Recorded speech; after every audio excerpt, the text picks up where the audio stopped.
Hello, I am Nadine Carty-Keynes, and thank you for joining us at the Nevis Emergency Operations Center, EOC, on Monday, 10th August 2020, for an update on the situation regarding the novel coronavirus, COVID-19, here on Nevis. I want to take this opportunity to welcome all of our viewers and media houses that have joined us virtually. All questions will be taken at the end after all speakers would have presented. The Nevis COVID-19 briefing will be aired on Mondays at 8:30 p.m. on Nevis Television. Or you can look at these briefings on the YouTube page and Facebook pages of Nevis Television, Nevis HPU, and Nevis NDMD. These briefings are also aired on Tuesdays at 1 p.m. on Vaughan Radio. I want to say welcome back to all our viewers as we took a break from our briefing last week Monday to celebrate emancipation.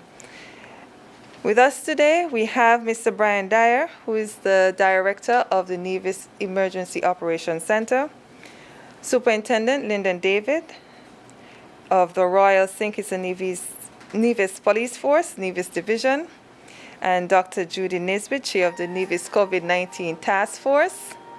And our additional speaker today is Ms. Terence Wallace-Warner, Communication Officer, Department of Education in the Ministry of Education.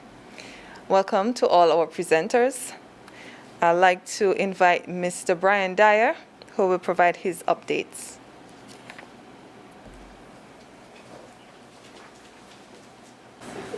Good evening, all. As usual, I'd like to start with some weather. There's a broad area of low pressure located about 700 miles west-southwest of the Cape Verde Islands.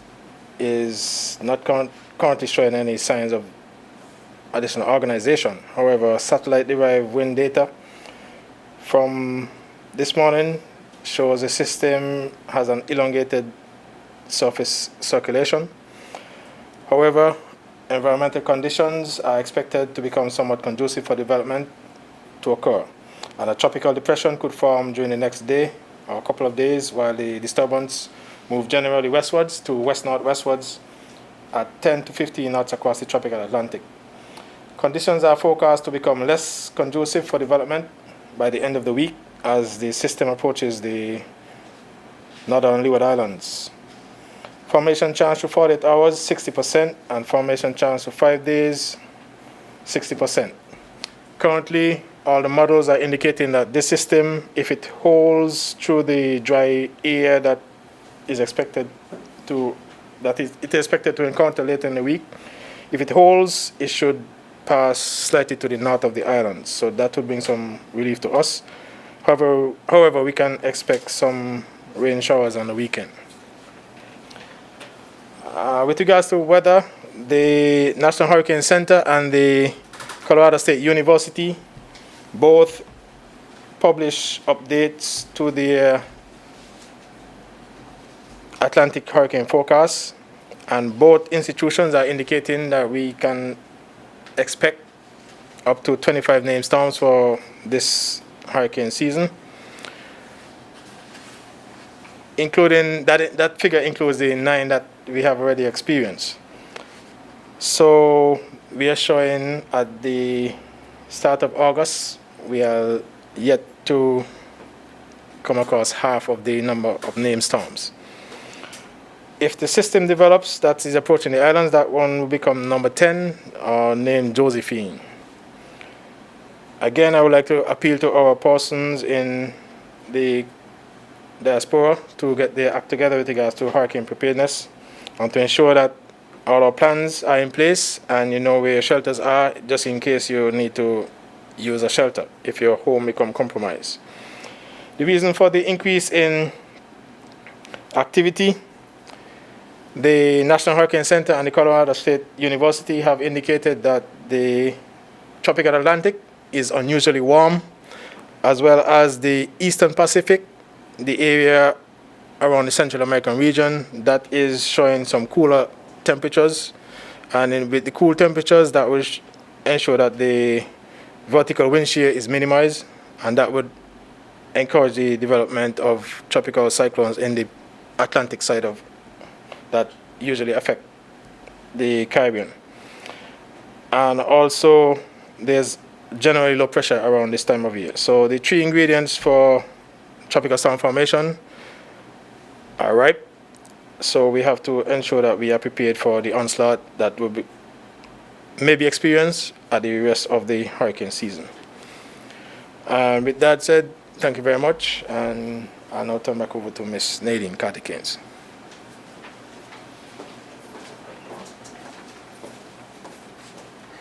Thank you, Mr. Dyer.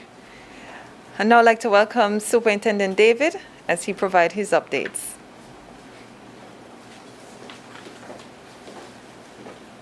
Thank you very much, Nadine. Good evening, all.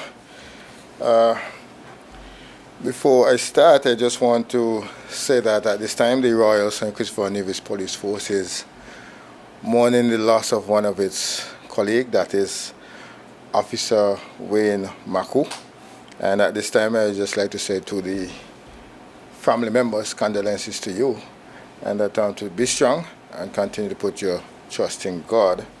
And you know that your brother was a good officer within the force, and you know that he will be greatly missed.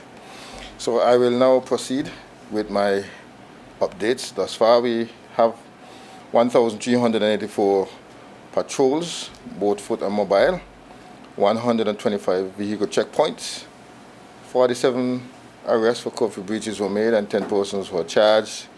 20 crimes were reported during the period, and we have 14 arrests. We have 6,749 vehicle stops, and you know, they stop for varying reasons, and we would have had persons who were essential workers, and persons who were given permission, and then persons who just were in violation. We have had 26 persons who were informed that they will be summoned for the various offenses. Currently, we are now operating under the new Regulation Statutory and Rule Orders number 38 of 2022, Emergency Powers Act COVID-19 number 13. These regulations came into force or into operation on 5 a.m. on Saturday the 8th of August 2020 and shall expire at 4:59 a.m. on Saturday 29th of August. These regulations have many changes, which include and not limited to the following. Days of limited operation has since been changed, and is now where it means a period of limited operation of businesses and enterprises which would be in place from 5 a.m. of one day to 1:59 a.m.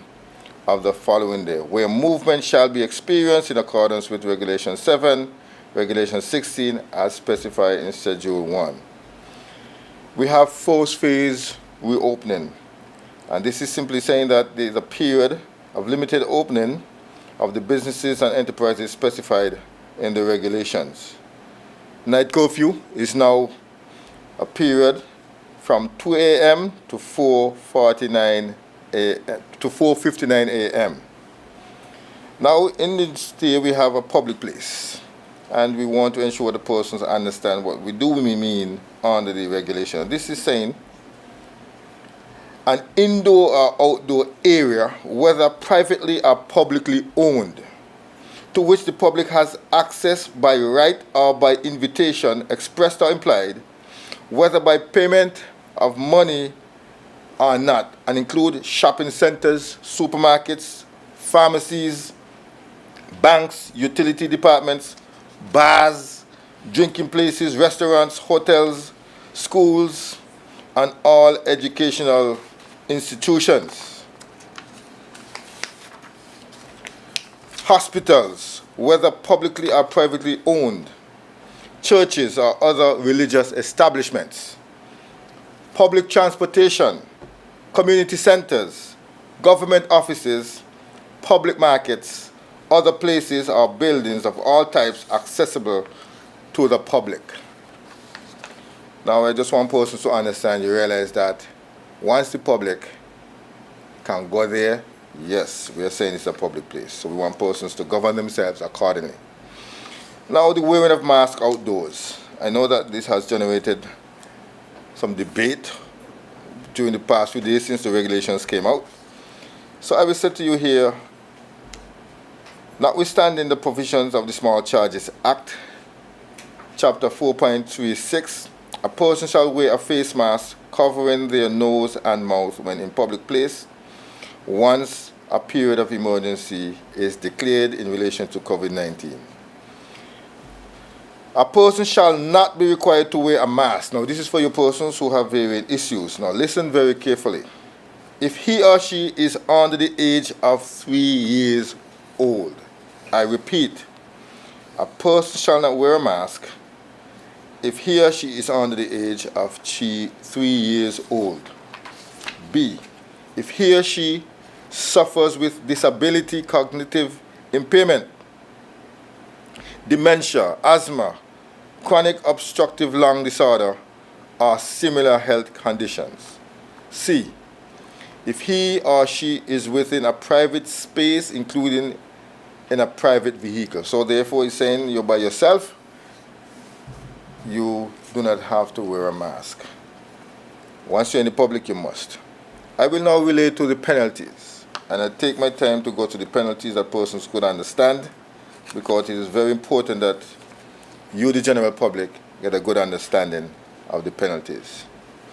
1. A person who contravenes or fails to comply with these regulations shall be liable on summary conviction to a fine not exceeding $5,000 or a term of imprisonment not exceeding 6 months, or to both, and to forfeiture of any goods or money in respect of which the offense has been committed.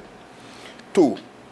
Notwithstanding subsection 1, a police officer may issue a fixed penalty notice to any person who contravenes the provision of section 15 in relation to wearing a face mask in public places in the form specified in Schedule 6.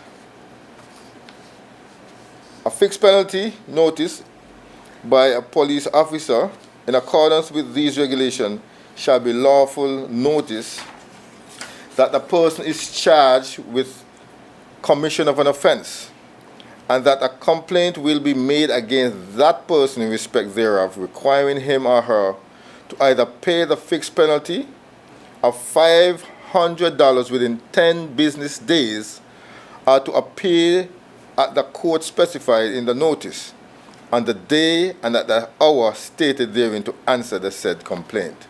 So if you fail to pay the fixed penalty, then you will have your day in court to show why you should not pay that. And if you go to court and the court rule that you have to pay the money, then you have between $500 and $5,000 to pay. 4. Where the person is not wearing the mask is under the age of 18. I want parents and guardians to listen to this one very carefully. Where the person not wearing the mask is under the age of 18, juvenile, and over the age of 3 years, the parent or guardian of that person may be charged with an offense. Here is it: you parents are now held accountable for the actions or inactions of your child under the age of 18 and above the age of 3. B, the person may be taken into the nearest police station and be held there until released to a parent or guardian. So therefore, again, that person can be held in our custody.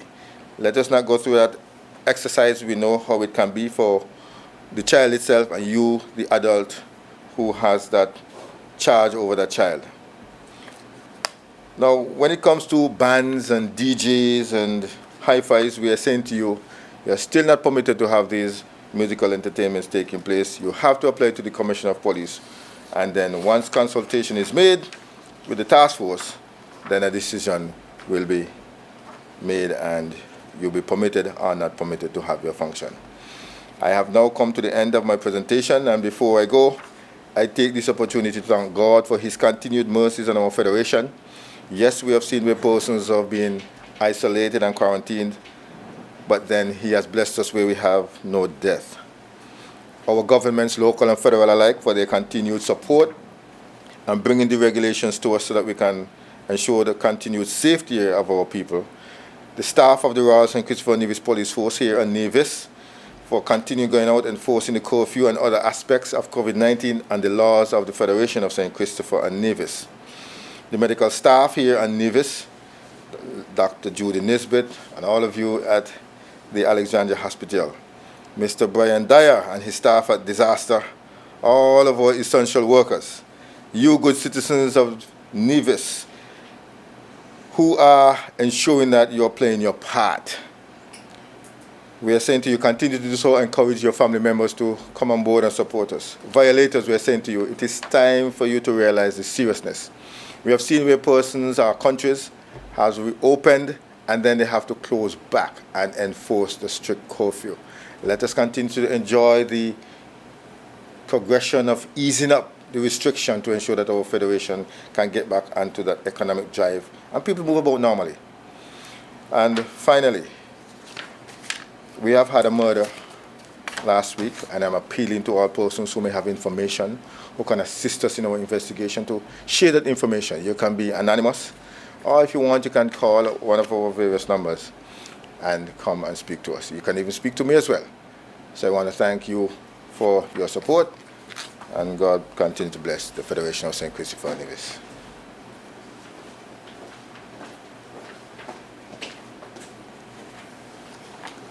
Thank you, Superintendent David, for such a comprehensive update. And now I'd like to welcome Dr. Judy Nisbet, Chair of the Nevis COVID-19 Task Force, who will provide her updates.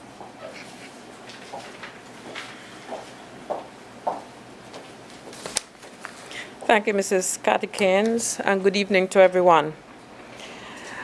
As of today, there have been 19,718,030 cases of COVID-19 worldwide, with 253,409 cases in the last 24 hours. So far, worldwide, we have had 728,013 deaths. Now, in terms of cases, the U.S. leads with the number of confirmed cases in that country being 4,951,851 cases with over 53,000 deaths.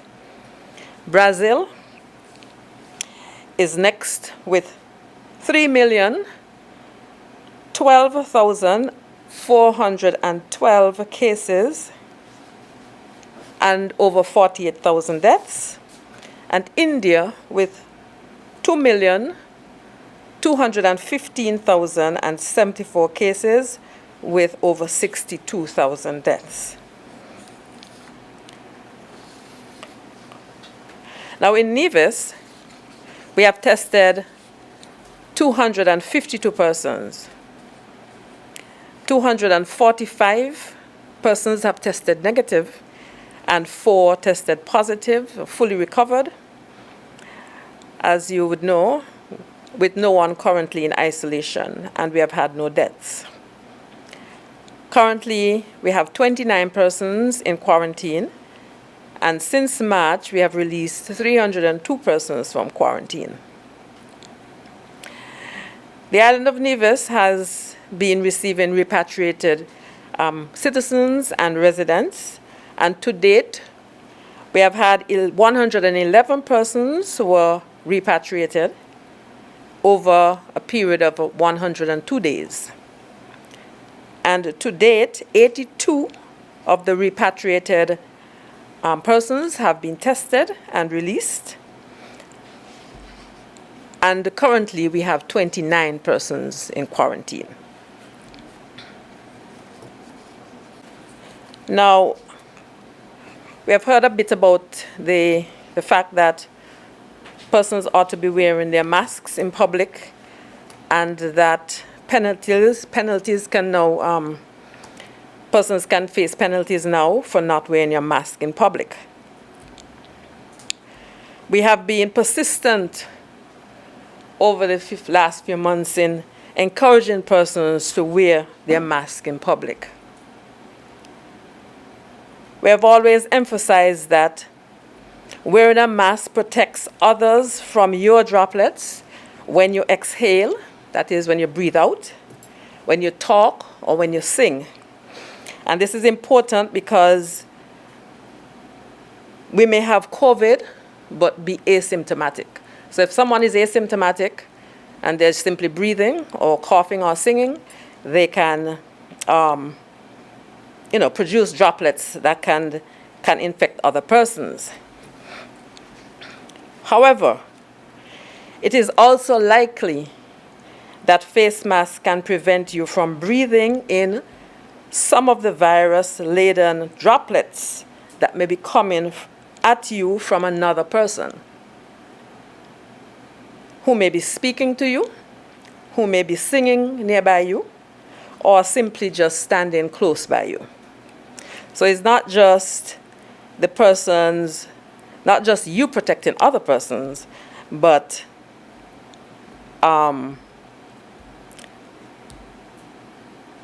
you can be protecting yourself from others. Now, over the weekend, a colleague sent me a journal article from the Journal of General Internal Medicine, which proposes that masks can protect the wearer from inhaling some of the droplets coming at them, and thus reducing the dose of virus or the amount of virus to which the mask wearer is exposed. The authors further state that if the mask wearer is exposed to a smaller dose of or less virus, and that is because they are wearing the mask that's blocking the droplets from coming at them, then the less sick the person will be if they actually develop COVID-19. In other words, the larger the dose of a virus a person inhales, the more sick the person may become. So who would breathe in a large dose of virus? If an infected person sneezes, coughs, or even talks or sings close to them, it would be the person without a mask, a person without that barrier. To support this theory, the authors reported on recent outbreaks in 2 manufacturing companies in the US: a seafood plant in Oregon and a chicken plant in Arkansas, where the workers wear masks daily. During that outbreak, there was a 95% asymptomatic rate of infection. In other words, 95 of the persons who tested positive were asymptomatic, suggesting that because they were wearing the mask, they got a lower dose of the virus and therefore had a milder illness. They also compared the outbreak on the Diamond Princess, where 18% of infected persons were asymptomatic, compared to 95% being asymptomatic on an Argentinian cruise ship. The difference was that masks were distributed immediately on the Argentinian cruise ship when they detected the first case, while there was no masking on the Diamond Princess. So there are 2 likely reasons for the effectiveness of masks. The first is to prevent the spread of viral particles from asymptomatic individuals to others. And the second theory is that reducing the amount of virus to which the mask wearer is exposed will result in a milder disease. So, with that, I would like to continue to encourage persons to continue to wear their masks. They're not only protecting others from themselves, but they're protecting themselves from others. Thank you.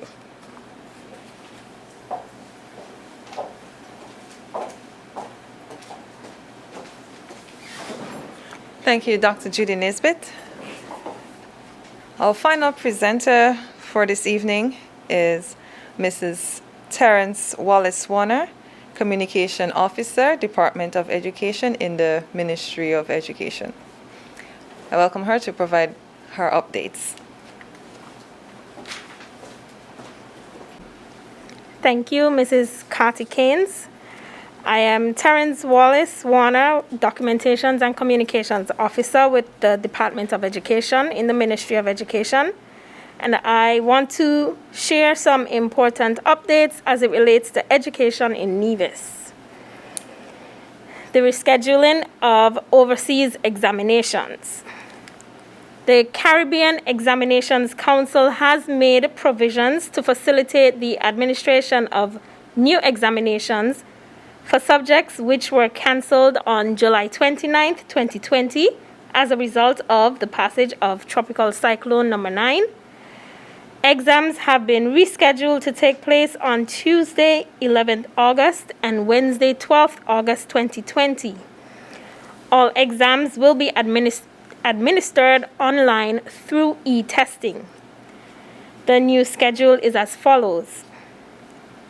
Tuesday, 11th August 2020, CAPE examinations, Pure Mathematics Unit 1, Paper 1, 9 a.m. French, Unit 1, Paper 1, 9 a.m. The afternoon sessions. Biology, Unit 1, Paper 1, 1 p.m. Economics, Unit 1, Paper 1, 1 p.m. CSEC subjects, Tuesday, 11th August 2020, the morning session, English B, General, Paper 1, 9 a.m.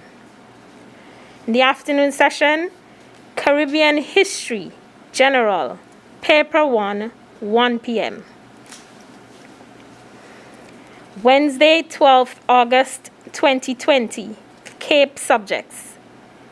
In the afternoon session, Agricultural Science, Unit 1, Paper 1, 1 p.m. Candidates are reminded that they should arrive at the examination site at least 45 minutes prior to the scheduled start of the exam. Candidates are also required to wear a mask and bring along a valid photo ID. All COVID-19 protocols that were previously established will be observed. Candidates will write exams at the following examination sites. Gingerland Secondary School students will write exams at the Gingerland Secondary School.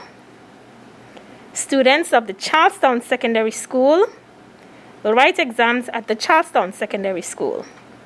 Students of the Nevis International Secondary School will write their exams at the Charlestown Secondary School. Students of the Nevis Sixth Form College will write their exams at the Charlestown Secondary School. Private candidates will write their exams at the Charlestown Secondary School. We encourage all candidates to take note of the information shared and be guided accordingly. The Ministry of Education extends best wishes to all candidates who will be sitting these examinations. Annual summer training. Prior to the reopening of schools, the Ministry of Education hosts an annual training session for education officials, principals, teachers, and auxiliary staff of all schools on Nevis. Training for education officials has already commenced as of today, August 10th. Principals will report to duty on August 17th to begin their training, and teachers will report to duty from August 24th to begin their annual summer training. Early childhood centers. The opening of early childhood centers will be done on a case-by-case basis. All early childhood centers were asked to submit their reopening application forms to the Department of Education.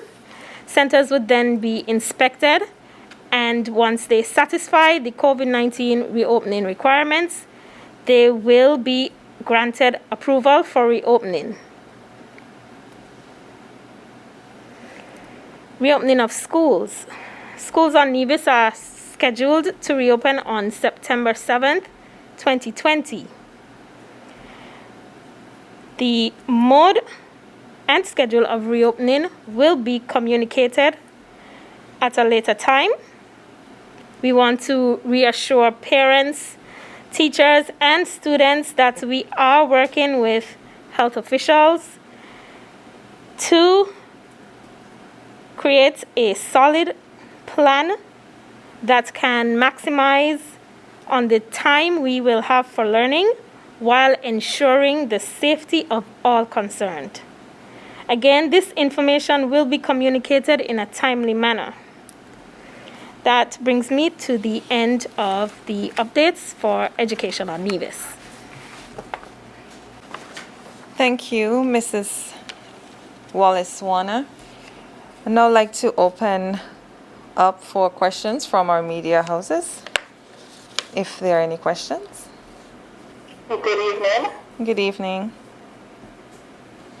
Monique Washington, St. Kitts Nevis Observer newspaper. My first question goes to Dr. Judy Nisbet, and it is persons have been expressing concerns that emails requesting their return home has gone unanswered.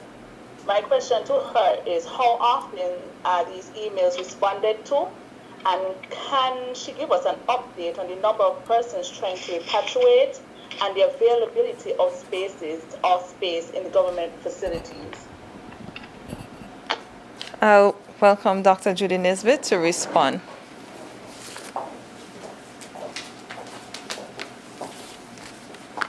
Thank you, Monique, for your question. We try to answer those questions at least within 5 working days of getting the request. I'm not aware of a number of them that have not been answered. However, we can take a look at the request again and address that. We have at least 25 rooms at the Potworks dormitory, and there are a number of spaces at the Orly Beach Resort. So persons normally choose where they would like to be. At the Potworks dormitory, we have just about 3 rooms available right now. So we are practically full. Okay, and my second question concerns the wearing of masks in public. Sometime before, I think during this same press conference, I think it was your guys said that wearing face masks during exercise was not recommended. Now, my question is, during this new during the new penalties that were given for wearing masks in public, what will be the impact of wearing masks for extended period of time? For example, if you come to town to do errands, like go to the bank, pay your bills, go to the supermarket, what would be the impact of wearing a mask for that length of time? Well, the type of mask that we wear in public are the cloth masks, or it could be a surgical mask like the one I have on now, or a medical mask. Now, these are not really tight-fitting masks, and therefore they do not restrict your breathing. If at any time you're wearing a mask and you feel that it's restricting your breathing in any way, you simply step aside from other persons and take the mask off for a bit. Ensure that you're at least 6 or more feet away from others, and take it off for a bit, and then you replace it. So you have to be a little sensible about it. And in terms of exercise, of course, we won't expect you to be exercising in your masks. If you're exercising and you're exercising as a group, Make sure that there's enough space between you and the other persons. If you're walking along the port road, for example, just try to put some distance between you and the other walkers and walk comfortably without your mask. However, if you're going into a supermarket, you're going into a bank and so forth, where persons are relatively close to you, of course, we expect you to be responsible and wear your mask. Thank you. Thank you. If I may add to what Dr. Nisbet would have just said, that persons should have their masks with them at all times, even if they're exercising, that it should be part of your items that you go out with, such as your keys for your house. That should always be with you. Even if you're exercising or you don't have it on at that time, it should be readily available for when you make another move again. I have a question from Von Radio Newsline from Danielle. Good evening.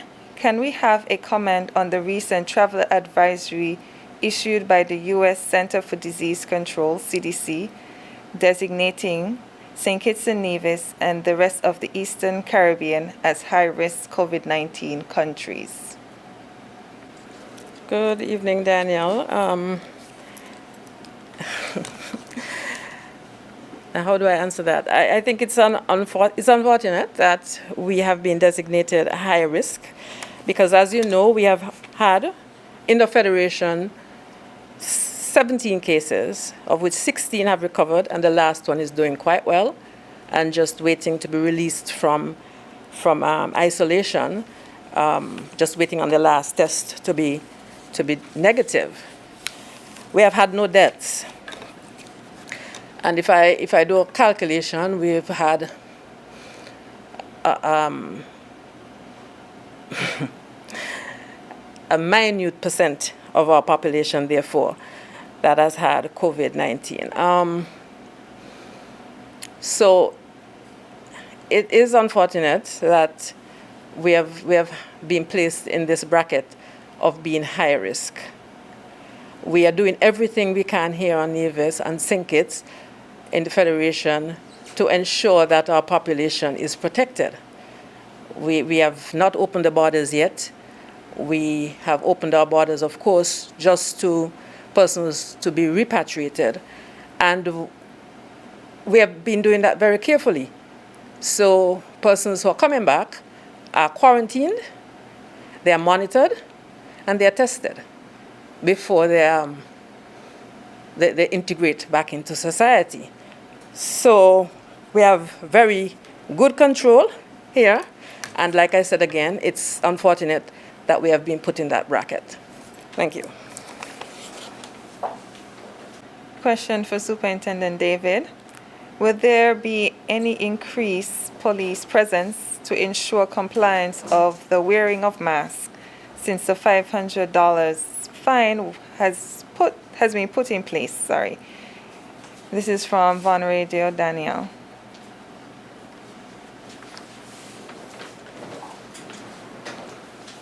Yes, thank you for that question. We will continue our regular patrols, our presence throughout the entire island of Nevis. And yes, we will step up in certain areas, but at this time we are encouraging persons to don't look at the money that you may have to pay if you breach. Look at what the intention is to prevent COVID-19 from being present in our country and spread throughout and cause a disaster. So that's what I want persons to bear in mind. Because if there are cases, we ourselves as the police officers, we have to be very, very careful in addressing persons. So we do not want to reach to that stage, so we are saying to persons, look at the health issue in which we are trying to address at this time. Thank you very much. Thank you, Superintendent David. Thank you all for making your presentations today, and thank you to the media houses that have joined us this evening. I also want to remind persons to remember the new regulations that were issued on Saturday, 8th August. The way we can continue to protect ourselves and others are by washing our hands with soap and water, to cover our cough and sneeze, avoid touching our eyes, ears, and mouth with unclean hands, disinfect touch surfaces and areas often, have a healthy and balanced meal 3 times a day, practice physical distancing always, use your face masks when in public spaces, and stay at home when you're feeling sick. Again, our hotline number is 311 or 661-5051. Persons are reminded of the COVID-19 symptoms or suggestive of symptoms are fever, cough, shortness of breath, loss of taste or smell, runny nose, sore throat, diarrhea, etc. I want to say thank you to the Nevis Disaster Management, Nevis Television, Caribbean Digital Displays Limited, Cornerstone, staff at the Health Promotion Unit, and the Nevis COVID-19 Task Force members for making this briefing possible. I am Nadine Carty-Keynes, and please join us on Monday at 8:30 p.m. for another EOC briefing here on Nevis Television. Thank you for viewing, and please do stay safe.